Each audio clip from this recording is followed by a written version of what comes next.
আসসালামু আলাইকুম ভিউয়ার্স, সবাই কেমন আছেন? আশা করি ভালো আছেন, সুস্থ আছেন। শুটিং স্পোর্টস অ্যাক্সেসরিজ শপ থেকে আমি মোহাম্মদ শামীম আল মামুন। তো আজকে চলে আসলাম খুব সুন্দর দুটি খেলনা টয় এয়ার পিস্তলের রিভিউ নিয়ে।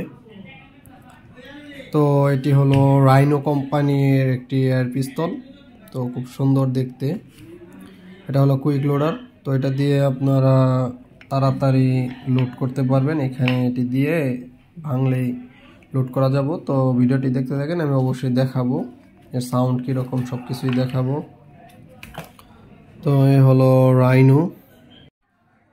তো এটি লোড করা একদমই সহজ। এটি হলো লোডার, কুইক লোডার। তো গানটিকে এইভাবে আপনারা ধরে দুই হাতে যে কোনো হাত দিয়ে করতে পারবেন। জাস্ট এটা এই দিক দিয়ে দিয়ে দিলেই এই যে লোড হয়ে গেছে। এখন চাইলে আপনারা একটি 177 প্লেট, আমি দেখাই, এখানে আপনারা 177 প্লেট লোড করতে পারবেন। তো আমি নর্মালি এটা এখন আপনাদের সাউন্ডটা শোনাই, কীরকম সাউন্ড হয় দেখেন। তো প্রচণ্ড সাউন্ড হয়। আর যদি সাউন্ড কর্ক ইউজ করেন তাহলে তো অনেক সাউন্ড হবে। তো এই হলো গানটি, প্রচণ্ড সাউন্ড এবং ধোঁয়া বের হইতেছে গানটি থেকে।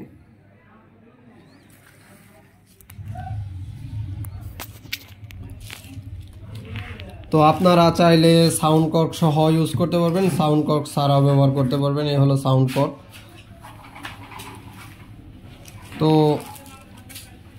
যাদের শুধুমাত্র শুটিংয়ের শখ আছে বা মাছের হ্যাচারি আছে, আপনাদের বিভিন্ন খামার আছে যেখানে বিভিন্ন পশু পাখি অনেক উপদ্রব অনেক বেশি, বা খামারে যে বক পানকড়ি অন্য অন্য পাখির দ্বারা ক্ষতিগ্রস্ত হইতেছেন, মাছের যে খামার হ্যাচারিগুলো আছেন সেখানে, তো চাইলে শুধুমাত্র তারাই এগুলা ক্রয় করতে পারবেন।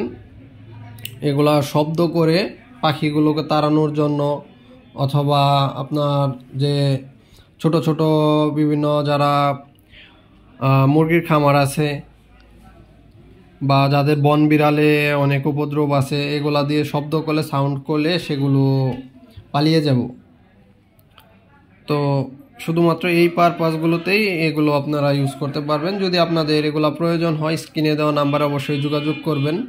স্ক্রিনে নাম্বারে যোগাযোগ করলে ইনশাল্লাহ আমাদের থেকে এটি সংগ্রহ করতে পারবেন। আমাদের সব লোকেশন হলো টাঙ্গাইল কালীহাতি বঙ্গবন্ধু টেক্সটাইল ইঞ্জিনিয়ারিং কলেজের সামনে, কৃষি ব্যাংকের নিচতলায়।